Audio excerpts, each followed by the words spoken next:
दिन अपना गुजारा, सुबह उनका दिन का आगाज़ हुआ, बहुत ओवर एक्टिव दिन था एरिड एग्रीकल्चर यूनिवर्सिटी रावलपिंडी से। उसके बाद वो पहुंचे इस्लामाबाद हाई कोर्ट में अपनी परमानेंट बेल हासिल करने के लिए।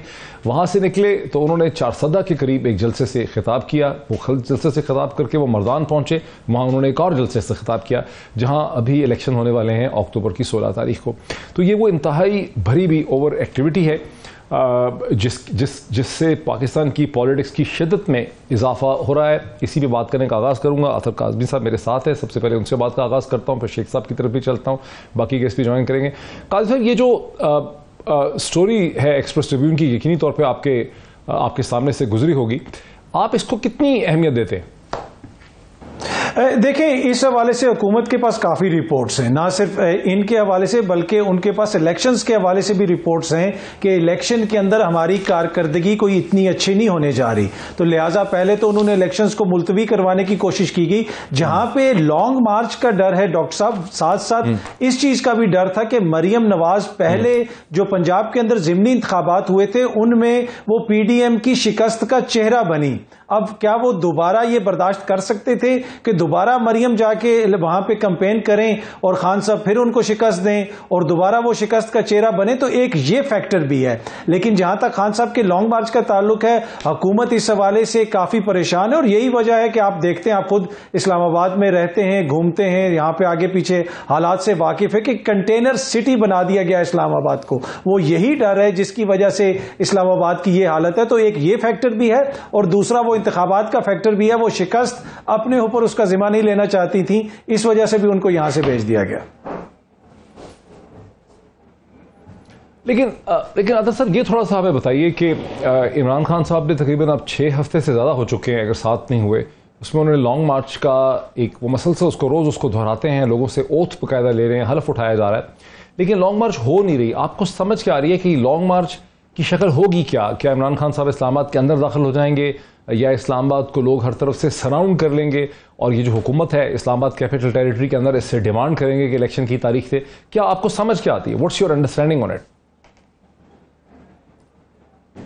देखिए, जहां तक हुकूमत का ताल्लुक है, हुकूमत तो ये समझती है कि खान साहब आएंगे और इस्लामाबाद का मुहासरा करेंगे और अंदर घुसने की कोशिश करेंगे। यही इदारों की रिपोर्ट्स भी हैं और इसी वजह से उसी के मुताबिक हुकूमत ने अपनी स्ट्रेटजी बनाई है। लेकिन इस सारी सूरत हाल के अंदर डॉक्टर साहब तसादुम का खतरा भी है और अगर तसादुम होता है तो उसका फायदा हुकूमत को होगा। अमूमन ये होता है कि अगर खुदा न खास्ता इस किस्म की कोई सूरत हाल हो तो अपोजिशन के लिए वो बड़ी फायदामंद होती है। लेकिन यहां पर खान साहब ये समझ रहे हैं और उनके पास जो इतलात हैं, जो पार्टी के अंदर बात हो रही है कि अगर तसादुम होता है, सिस्टम को नुकसान पहुंचता है, चीजें किसी खराबी की तरफ जाती हैं, तो उससे पाकिस्तान तहरीके इंसाफ को नुकसान होगा, क्योंकि वो गवर्नमेंट इन वेटिंग है उनके मुताबिक। और यही वजह है कि खान साहब की ख्वाहिश थी कि ज़िमनी इंतखाबात पहले हो जाएं, एक मैसेज चला जाए कि जनाब ये कोई किसी जत्थे का कोई जत्था नहीं आ रहा, ये वो जमात है जो 4 से लेके कुरंगी तक, कराची से लेके मुल्तान, मुल्तान से लेके ननकाना तक सीटें जीत के आई है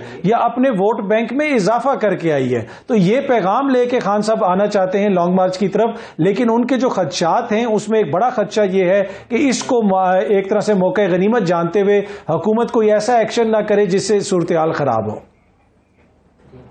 कल जो फैसला हुआ अदालत का, जिसके नतीजे में हमजा शहबाज और शहबाज शरीफ साहब की बरियत हो गई, अदालत का फैसला उनके खिलाफ खत्म हो गया, उस पर हर किस्म का रद्द-ए-अमल रिएक्शन हुआ है। मैं उसको एक खालिसन पॉलिटिकल लेंस से देखता हूँ तो काज़ी से मुझे ऐसा महसूस होता है कि शरीफ ख़ानदान की कामयाबियाँ नहीं हो रही, गो के कहने में वो उनके खिलाफ केसेस ख़त्म हो रहे हैं, वो आज़ाद हो रहे हैं ताकि पॉलिटिक्स में हिस्सा लें।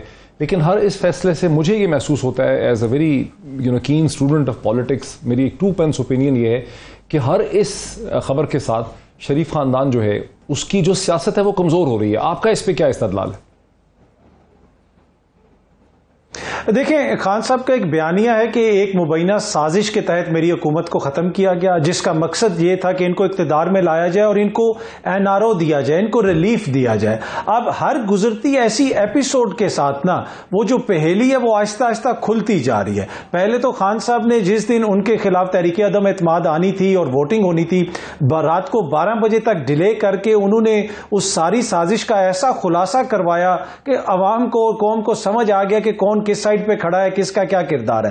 اب یہ جو دیگر چیزیں ہو رہی ہیں بظاہر تو یہی لگتا ہے کہ ان کو ریلیف مل رہا ہے, لیکن یہ جو ساری رجیم چینج مبینہ جو خان صاحب کا بیانیہ ہے, یہ اس کے اندر کہیں نہ کہیں یہ پزل سالو ہوتا جا رہا ہے. ایک ایک چیز جا کے کہیں نہ کہیں لگتی جا رہی. ہاں خان صاحب یہ کہتے تھے کہ یہ مجھ سے NRO مانگ رہے ہیں, آتے ساتھ انہوں نے نیب کے قوانین میں تبدیلی کر دی, وہ بھی ہم نے دیکھ لیا, ECL سے اپنے نام نکال لیا, اب عدالتوں سے ریلیف مل رہا ہے. تو میرے خیال میں خان صاحب کا جو بیانیہ ہے نا, وہ ہر گزرتے دن کے ساتھ اس کو تقویت مل رہی ہے. اور یہ ساری جو چیزیں جن کا آپ نے ذکر کیا, جس کو PDM یہ سمجھتی ہے کہ بظاہر یہ ان کے لیے ریلیف ہے, لیکن اس وقت خان صاحب نے قوم کی آنکھوں کا ایسا آپریشن کر دیا ہے کہ قوم یہ ساری چیزیں بڑی اچھی طریقے سے دیکھ بھی رہی ہے اور سمجھ بھی رہی ہے, اور آنے والے انتخابات میں پھر وہ اس حوالے سے اپنا کوئی فیصلہ بھی سنائیں گے. کہ نہیں اطلاع مجھ سے ایگری کریں گے کہ PMLN جو اس سال جب شروع ہوا تھا, 2022 کا سال جب شروع ہوا تھا, ہم جب فروری 2022 میں تھے, اس وقت تک ہم سب یہ سمجھتے تھے کہ PMLN کو جو ریورسلز ہوئے ہیں 2017 یا 18 کے درمیان میں, اس کو PMLN نے اوور کم کر لیا ہے. جب نواز شریف صاحب ایک وکٹم کے طور پہ ہوئے, وہ جیل میں چلے گئے, مریم نواز کو جیل میں جانا پڑا, بہت سے کیسز جو ہیں PMLN کے لیڈروں کے خلاف ہوئے, تو PMLN جنرلی طور پہ پنجاب میں پاپولر لگنے لگ گئی تھی, ایگریو پارٹی لگ رہی تھی. ایسا لگ رہا تھا کہ اس کو ایک مصنوعی اور غلط طریقے سے طاقت سے ہٹایا گیا ہے. اگر میں آپ سب ایک انٹیوٹیو کوشچن پوچھتا ہوں پیچھے جا کے, اگر نواز شریف صاحب ایک ڈیل کر کے برطانیہ نہ چلے جاتے اور وہاں جا کے بیٹھ نہ جاتے, بلکہ جیل سے آہستہ آہستہ کیس لڑتے ہوئے پیشیاں کر کے اس کو ثابت کر کے کسی طرح سے باہر نکلتے, سچا یا جھوٹا جیسا بھی, اس طرح سے نکلتے اور ڈیل میکنگ کا تاثر نہ ہوتا, ان کو ریلیف نہ ملتی, تو کیا آج PMLN سیاسی طور پر کہیں زیادہ مضبوط ہوتی؟ دیکھیں جس سچویشن میں اس وقت ہے PMLN, اس سے تو وہ بہت زیادہ بہتر ہوتے, اس لیے کہ وہ گراؤنڈ پہ ہوتے, گراؤنڈ کے اوپر وہ کام کر رہے ہوتے, لوگوں سے ایک طرح سے ان کا کنیکشن ہوتا. ان کا ایشو یہ ہے ڈاکٹر صاحب کہ یہ جو ہی اقتدار سے ہٹتے ہیں یہ سین سے غائب ہو جاتے ہیں. حمزہ صاحب کچھ عرصہ پہلے تک یہ بتا رہے تھے کہ پنجاب کے جتنے مسائل ہیں ان کا حل میرے پاس ہے. جس دن ان کی چند دن کی وزارت اعلیٰ ختم ہوئی ہے, اس کے بعد وہ آپ کو کہیں پہ نظر نہیں آتے. تو یہ ایک بڑی چیز ہے جس کی وجہ سے عوام کا ان کے ساتھ ڈسکنیکٹ ہے. دوسری طرف اگر آپ خان صاحب کو دیکھیں, فاشسٹ بھی کہتے ہیں ان کو, غیر جمہوری سوچ والا بھی کہتے ہیں, جتھوں کی سیاست والا بھی کہتے ہیں, لیکن گزشتہ 6 مہینے کے دوران ایک دن بھی ڈاکٹر صاحب کوئی ایسا آپ مجھے بتا دیں جس دن عمران خان نے سیاسی ایکٹیویٹی نہ کی ہو, عوام سے کوئی رابطہ نہ کیا ہو. دیکھیں جمہوریت کے اندر تو جمہور ہی سب کچھ کرتا ہے نا. جب یہ سمجھ جائیں گے کہ ہم جمہور کی طاقت سے واپس آئیں گے تو پھر ان کے رویوں میں بھی آپ کو تبدیلی نظر آئے گی. لیکن میں آپ سے ایگری کرتا ہوں, اگر میاں صاحب یہاں پہ رہتے تو سچویشن کافی حد تک مختلف ہوتی. لیکن یہ کہنے کے باوجود, ہیونگ سیڈ دیٹ, ان کی جو CV ہے اس میں بہت سارے ایسے کارنامے ہیں کہ وہ یہاں پہ اگر رہتے بھی تو پھر بھی کوئی زیادہ فرق نہیں پڑنا تھا.